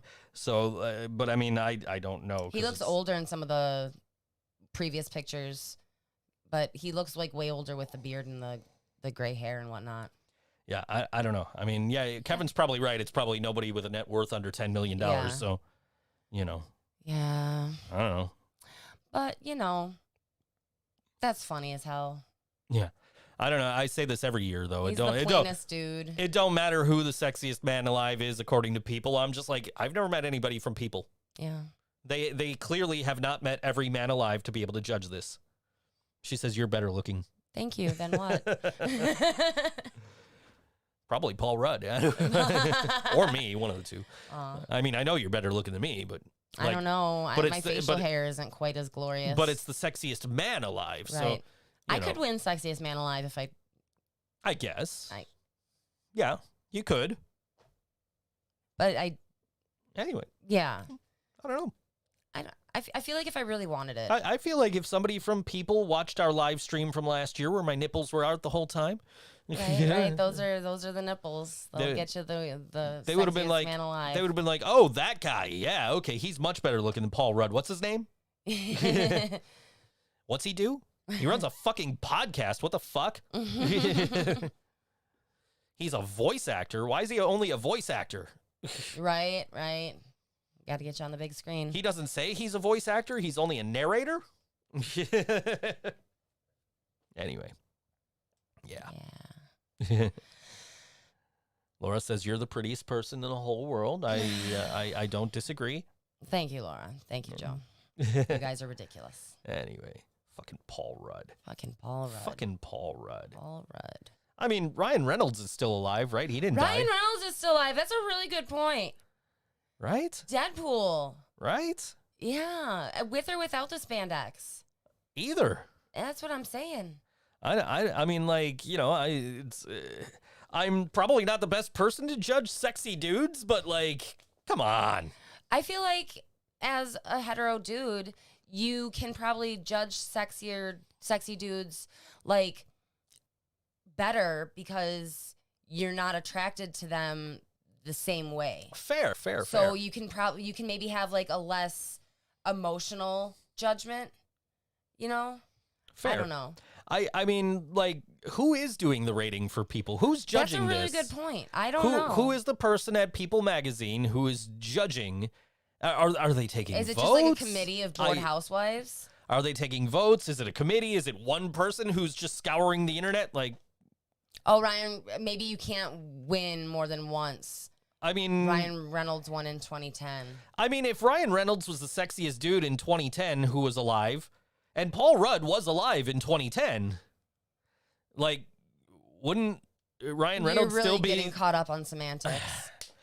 I don't know. Like, wouldn't like the sexiest person alive have to die, or like it's the, not like the person who is the sexiest man alive had to have been born after the previous person who was sexiest man alive, or the person had to die. Like, I don't. You're blowing my mind right now. This doesn't make any sense, people. People magazine. And by people, we mean People magazine, Right. not people as in human beings. People magazine, get in touch with me. We'll talk. We'll discuss this. We'll figure this out. We'll make sure that you're getting the right. We'll make sure that you're getting everything correct here, because like this is, it doesn't make your whole thing doesn't make any sense. First of all, to be the sexiest person alive, to judge the sexiest person, you have to know everybody alive. I don't know you guys. I don't know who's doing this judging. Somebody from People magazine, get in touch with me here. We'll work on that. Let's figure this out. Get your people in touch with his people. I got On the Cinder on next week. We got some free time the week after. I feel like at least one of the sexiest people alive is on the Cinder. So Tyler. There we go. Drummers don't get enough credit. Yeah. I don't know. Jay's a good-looking dude too. So is Mike. They are. They're you know. Beautiful families. I know. Especially, I mean, Mike with the family. Mike but, has, you know. yes. But, the you know. little family units. Yeah. Yes. And they are a beautiful family unit. It's one guy called Samuel naming the best person alive. Samuel, get a hold of me. Let's talk. Sammy. Let's figure this out. I need to get some insight into your process here. He's a 56-year-old ex-drug addict. Is this for real? Could be. I mean, this information has to be available. I'm sure. I'm gonna. You know what? I'm gonna tweet people after the show. Okay. I'm like, guys, I need some insight into your process here, because like, if the guy last year who was sexiest man alive is still alive, and this guy who's sexiest man alive this year is still alive, like, there's a conflict here, because like, did that dude get less sexy, or did this dude get more sexy, or what happened?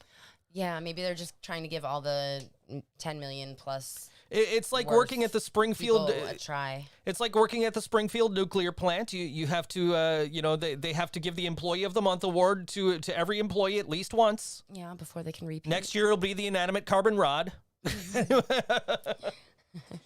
Anyway, yeah. I have a problem with that. So Okay. I have a regular, like, every single year I have a problem with this. Like, how do you know this? So if other than yourself, Uh-huh. who would you consider the sexiest man alive? I already said Dwayne Johnson, but you Dwayne kind of Johnson. laughed at me. Dwayne Johnson is he's ripped, he's handsome. He has very nice bone structure. He's very handsome. Yes. He does that thing with the eyebrow. The eyebrow thing kind of creeps me out. I'm not going to People's lie. eyebrow? It makes him look like he's up to something. He speaks in the third person. I don't like that either. At least he did when he was wrestling. I don't like that. That confuses me. 'Cause I don't I'm even who are we talking about? I don't even like The Rock as a wrestler anymore. Like, he left for 7 years. Fuck him. But, you know. Laura like, says The he's a Rock good is too big. He's a good-looking He dude. might have, like... Okay, maybe there he's too is big. such a thing as too many muscles. Sure. For my taste. How and like isn't this should be like, you know, it's all subjective anyway, like It is.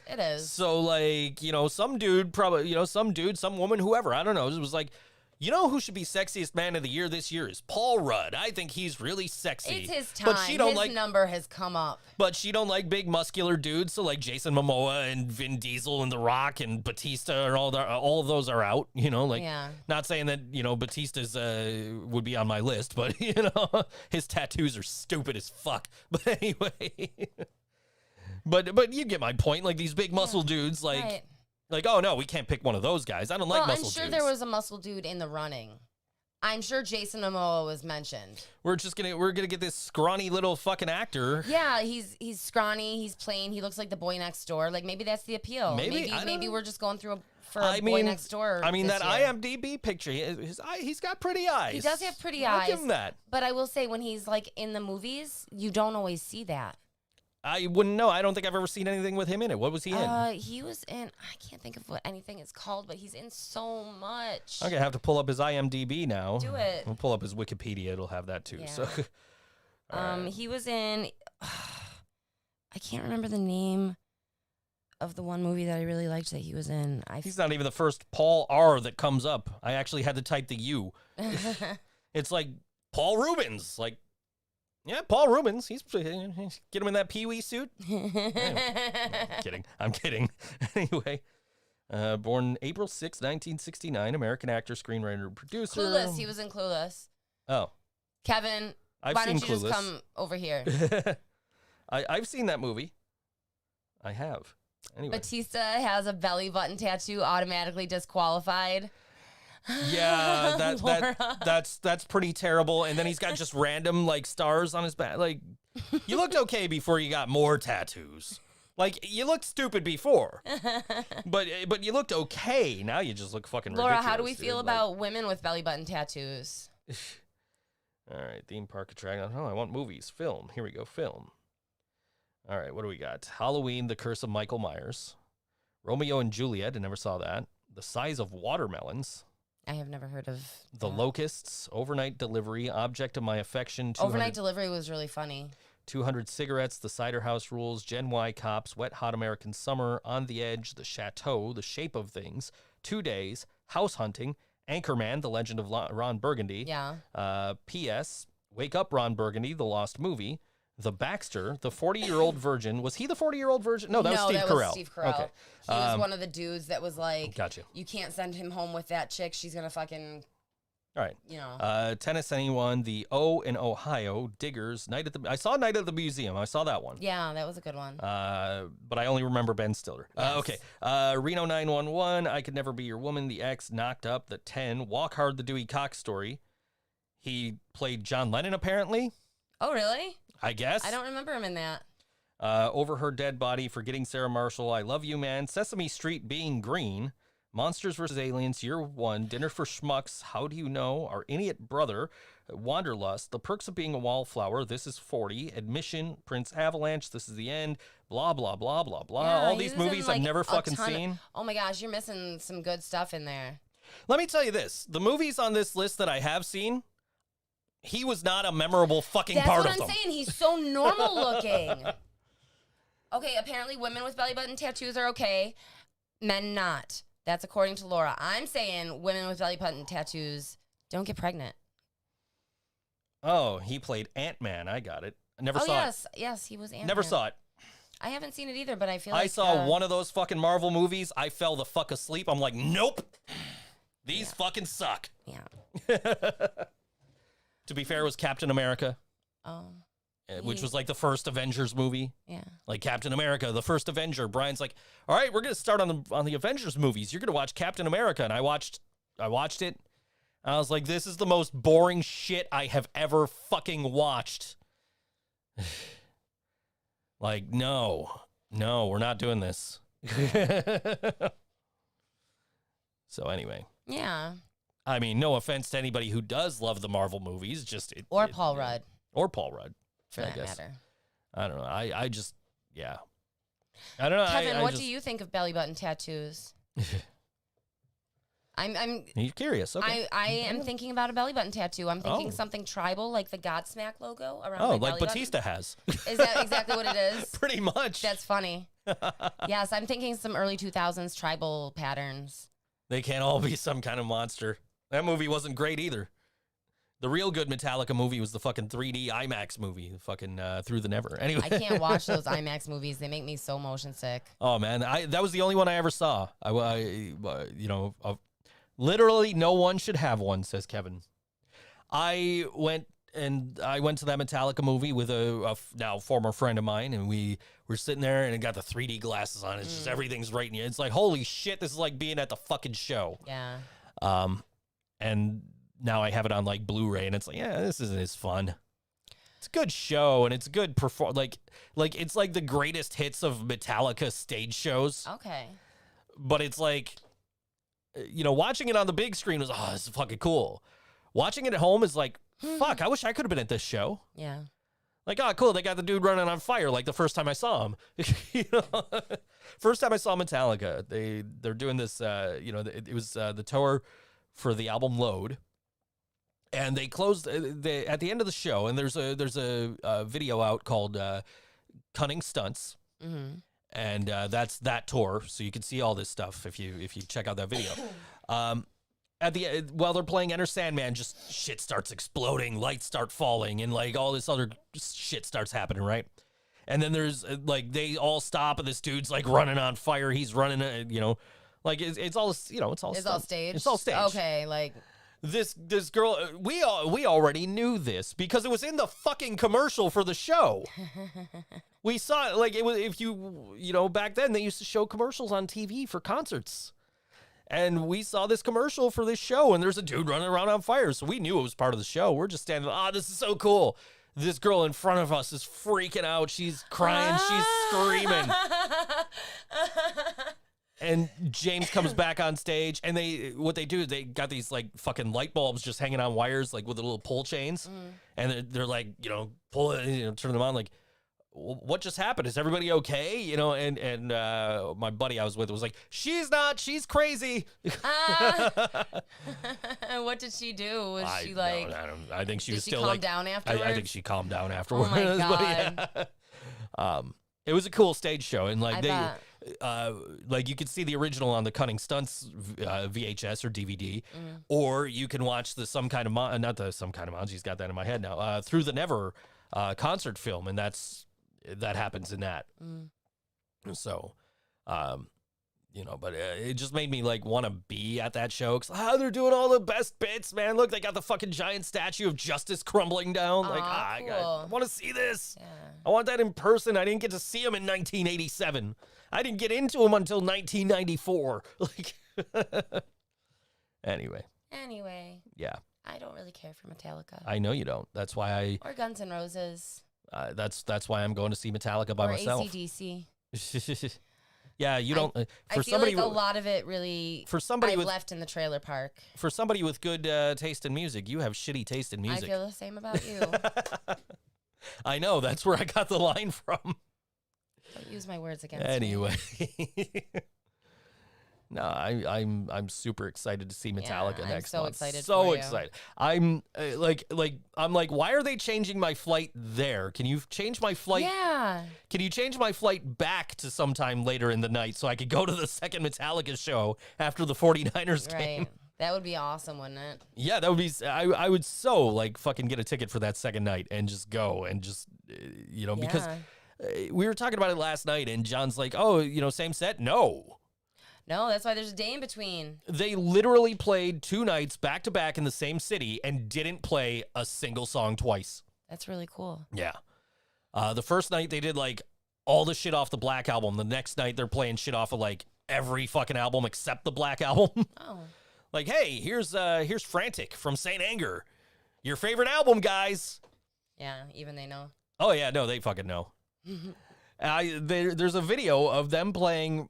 I think it was either Saint Anger or it was Frantic. It was one of the two songs. One of the first two songs, the ones I say if you chop them off, you got a halfway decent album. And James starts the song. He's like, "Here's one from your favorite album, Saint Anger." And I jump in the comments. I'm like, this actually was my best friend's favorite fucking album. Play a track with multiple noises with a singer. Do I have one of those? Yes, I do. Okay. What do we got? This is Amateur Hockey Club. We love them. They have a show coming up this Friday night at the Rec Room. The Rec Room's a nice venue. At the Rec, I've only been there the one time. I've been there a couple times. Oh, yeah. Okay. I sold cookies there one time for that's Last right. Rain. Okay. Yeah. Yeah. All right.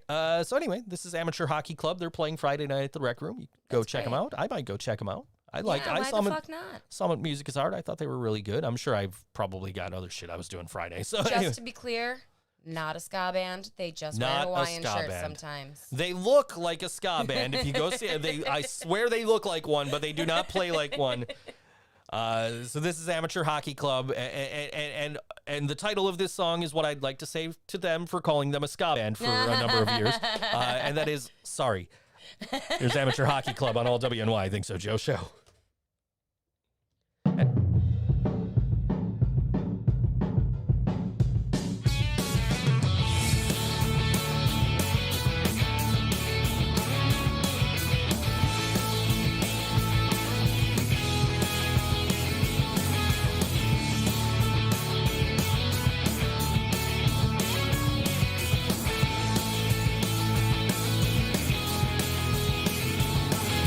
Second rolls on for hours, days a million yesterdays. Adding up to make a lifetime that'd be worth remembering. If anybody wrote it down, nobody lost the page. After 100 empty stares from a dozen blurry faces.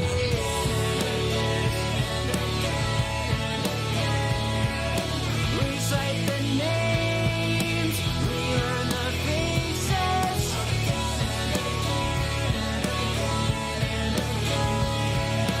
Repeat the dates, rehearse the changes.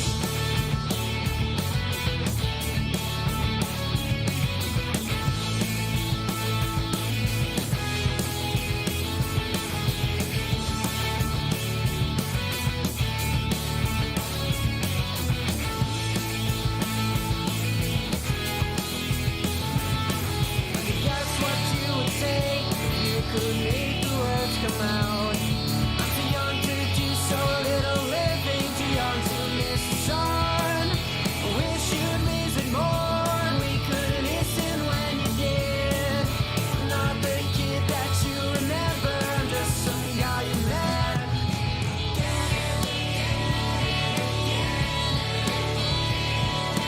Recite the names, relearn the faces.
Amateur Hockey Club on all WNY ThinkSoJoE show. Definitely not a ska band.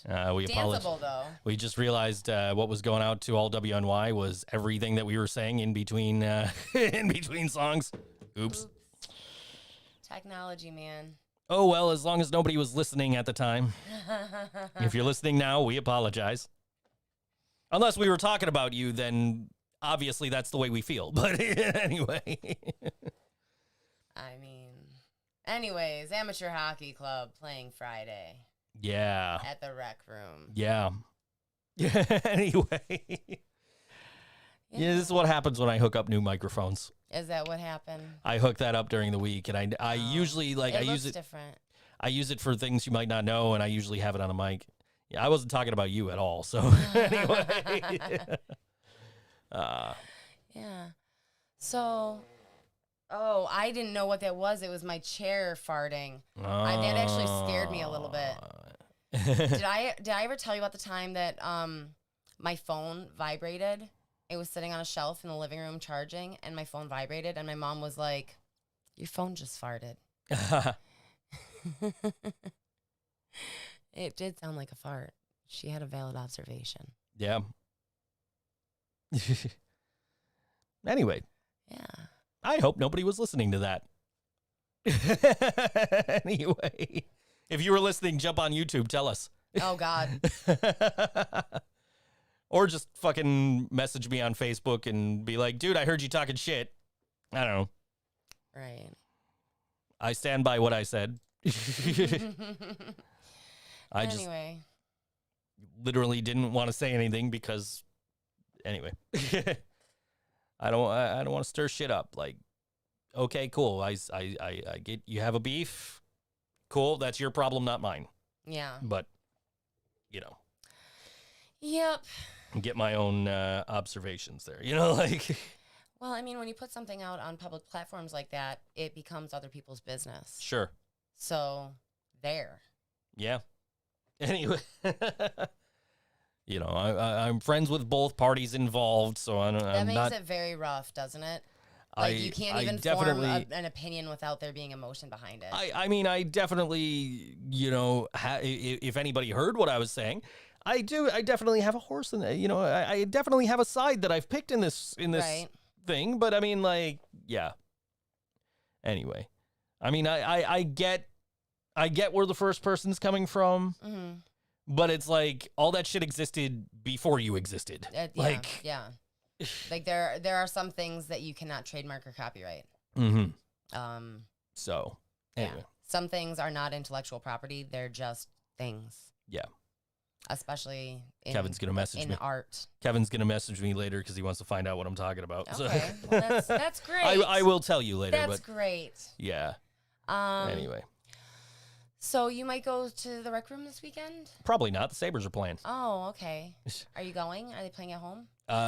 They are playing at home. I doubt that I'm going. I'm pretty sure I probably can't get decent price tickets right now. Yeah, especially when we were looking the other day, they were pretty high. Well, let's talk about this because you've got Canadian fans can now come back. Oh, really? The borders are opening up. I didn't know that. I don't watch the news. So Canadian fans are able to come back. So they're gonna be able to have. They might have more people in the building. That would be, great. And they're also playing Connor McDavid and the Edmonton Oilers, so that might be a hot ticket on a Friday night in Buffalo. Yeah. Let's see what tickets are going for right now on TickPick. Let's see, Buffalo Sabres. $62 is the minimum. That is pretty steep for 300s. Let's see. Yeah, the best deal is $92 for section 113, row 12. We want price by price. $57 for 326. Yeah, okay. This is the cheapest one. I do not watch the news. It is depressing, Laura. I do not like to start my day crying. I'm sensitive. I don't watch the news either. I get all my news from Twitter. Yeah. Get it right from the people. Yeah. Like, I don't know if that's necessarily the best.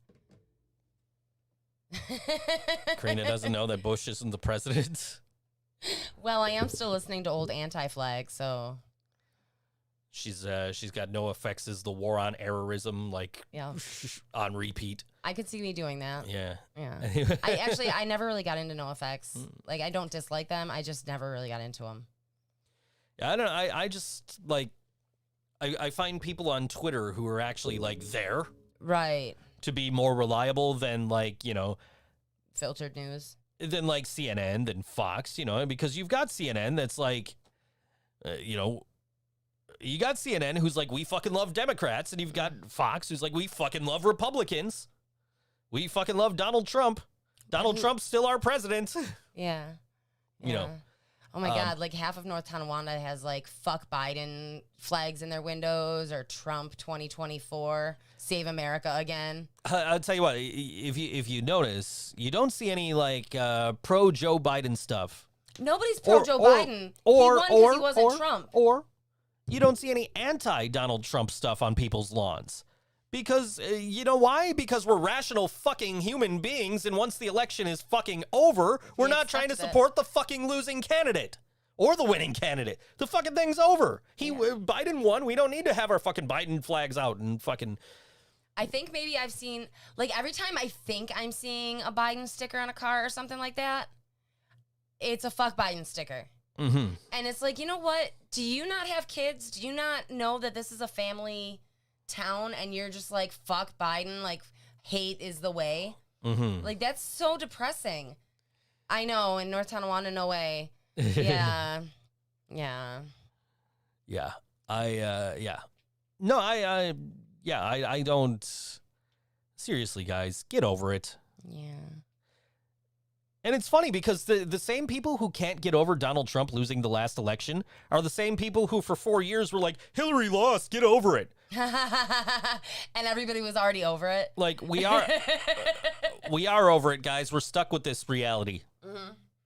We don't want to be stuck with this reality, but we're stuck with this fucking reality. We're over it. It's done. Okay, yeah, it happened. We're going to deal with it. It happened. Mm-hmm. Okay, sure. But not that we especially wanted Hillary to win either. We just didn't want Trump. I voted for Gary Johnson that year, as Laura says there. But yeah, I just like, seriously, get over it. Yeah. You're the ones telling us to get over it. You fucking get over it. It's like you go to your 20-year high school reunion and you're still like the cheerleader that is mean to people because you're supposed to be. It's like, okay, you know what? The rest of us grew up and moved on and lived our lives, and you're still holding on to a high school grudge. The people who keep telling you to get over Hillary not winning the election against Trump are the same people who can't get over the fact that the South lost the Civil War, and they can't get over the fact that fucking Donald Trump didn't win the fucking election. Yeah. Oh, no, voter fraud. Fuck you, prove it. Yeah. Donald Trump's been trying to prove it for a year now, failing miserably, I might add. Judges have thrown out his cases left and right. Fuck, get over it. Well, you know, he is resilient. We'll give him that much. Yeah. He doesn't, you know, back down. I don't know. There's always these stories coming out of like, oh, Donald Trump's he's gonna start his own country and he's gonna be president of that. He's starting his own social media site. Okay. Okay. He's starting his. So listen to this. Yeah, Laura has proof. Gary Johnson won. Donald Trump's starting his own social media site, and apparently, people guessed the domain of the site. Went and signed up for accounts. Somebody signed up for an account under the name Donald Trump. Now, this site is based off of it's a fork of another like social media platform. Okay. Not like any of the big ones. Just like somebody made a social media platform and it's available. You can purchase it. You can license it and use it. I don't remember what the specifics are, but apparently whoever was designing this website for Donald Trump for his social media platform, they took this other company's software, their licensed product, and however they were using it, and I don't remember what the actual thing was. It was a violation of the terms of service of the original platform. So it's like, you guys can't use this. Yeah, that's so great. That's so great. like it failed But miserably. I'm Donald Trump. I can do whatever I want. Yeah, right. Hey, you like what you're seeing? Merch.ThinkSoJoe.com. Get your ThinkSoJoe shirt, coffee mug, Gaming by ThinkSoJoe coffee mug, and your Karina's Cookies coffee mug and t-shirts. Okay? Mm-hmm. All right. The t-shirts are really comfy. They're really soft. Yes, very much Yes. They're nice t-shirts. Yeah. Yeah. Mhm. Mm-hmm. Yeah. Yeah.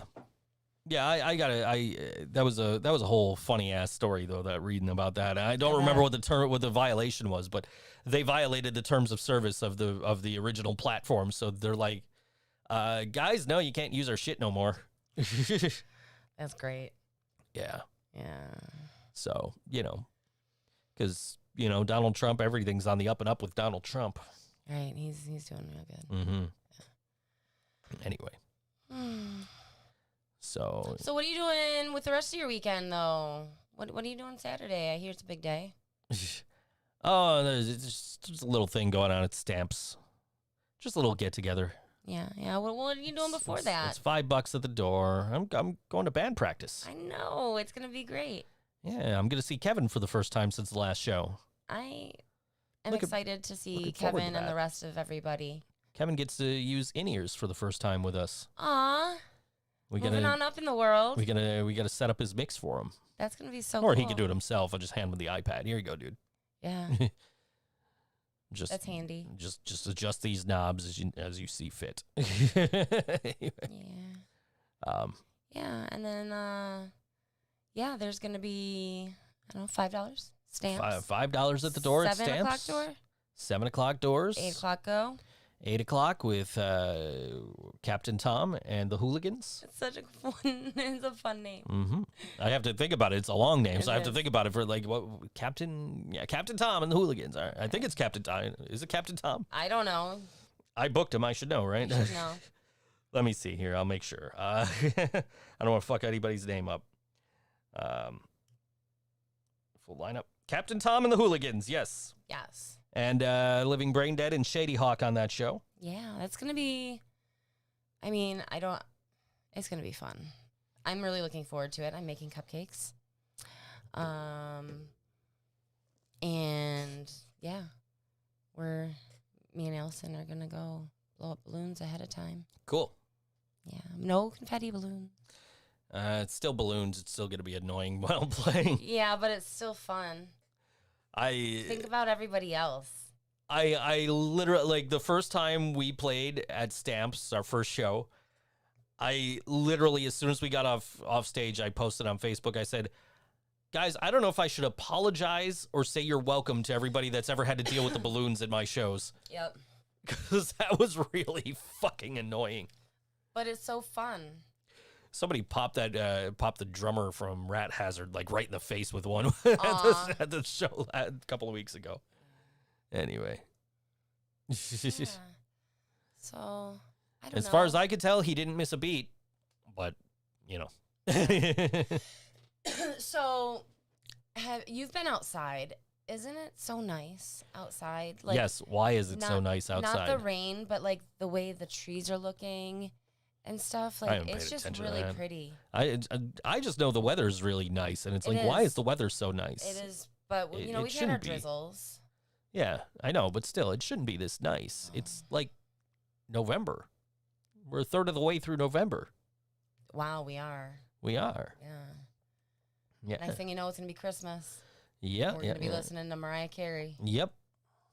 everywhere we go.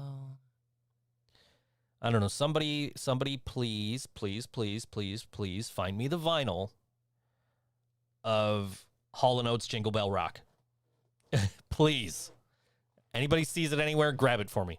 Anyway. I'm not supporting this. If anybody sees Happy Scala Days, I'll take that. I would like a physical copy. Fair. You know you have a Bootsy Collins Christmas CD somewhere in your collection? It's not mine. I don't care. It's awesome. Okay. It is. I have in my digital collection, I have Now That's What I Call Christmas. Yeah. Have you been taking mushrooms? Why are the trees so nice? I mean, because it's fall. Yeah, that's a good enough reason. Yeah.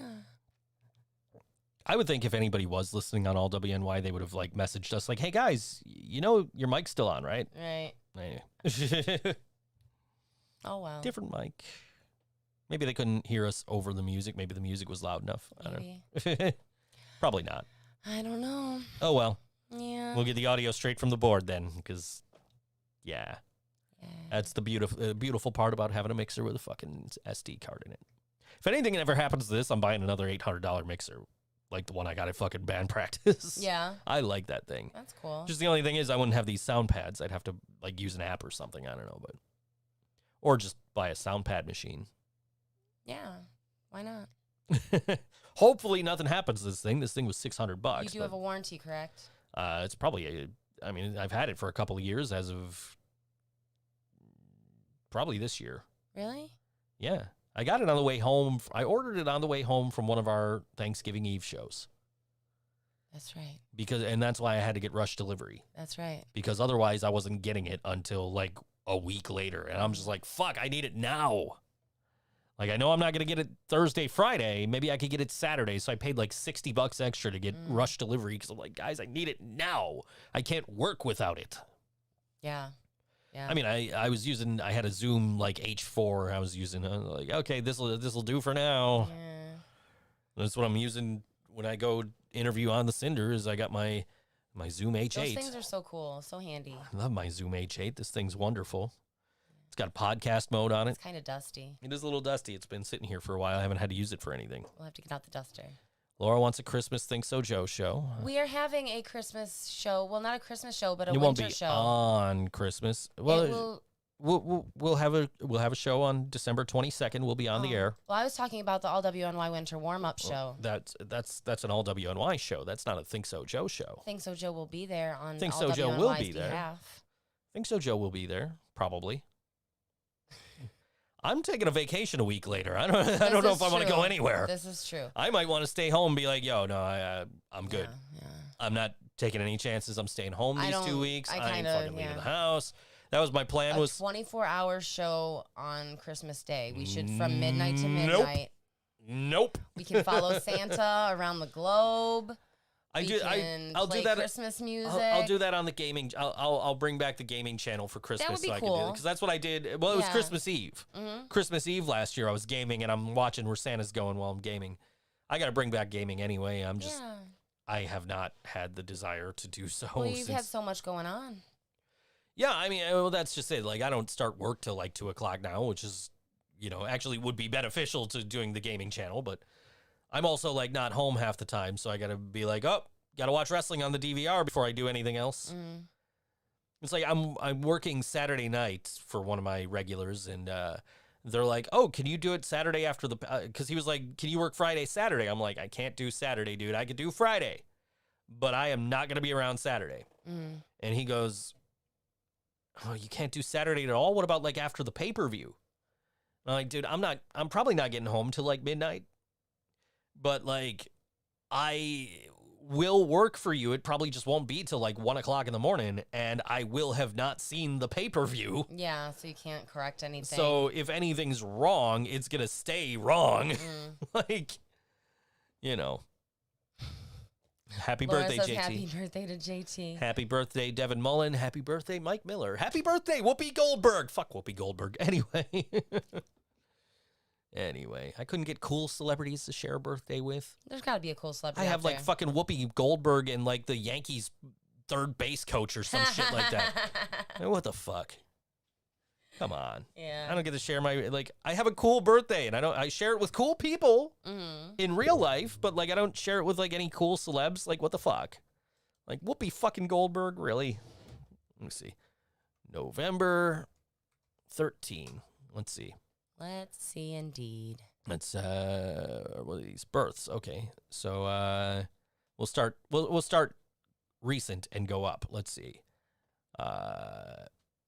I don't know who any of these people are. I don't know who any of these people are. I don't know who any of these people are. Sarah Del Rey. Sarah Del Rey, American wrestler and trainer. Okay. She's cool. Most of these people are not American, to be fair. Fair. Meta World Peace, Ron Artest, NBA superstar, Meta World okay. Peace. Okay. I don't have any. Oh, Hiroshi Tanahashi from New Japan Pro Wrestling shares a birthday with me. Wow, lots of wrestlers. I guess that's cool. You like that stuff. I guess. I don't know. Let's see who else. Gerard Butler. I've heard of that guy. Oh, Gerard Butler. He was in 300. Yum. Okay. Jimmy Kimmel. Share a birthday with Jimmy Kimmel. Oh, that doesn't suck. Yeah, that's okay. It would be cool to go to his birthday party with him. Former NFL player Vinny Testaverde shares a birthday with me. Whoopi Goldberg. Yeah. I don't know. Yeah, I don't know. That's, Gilbert Perreault. Who? Gilbert Perreault.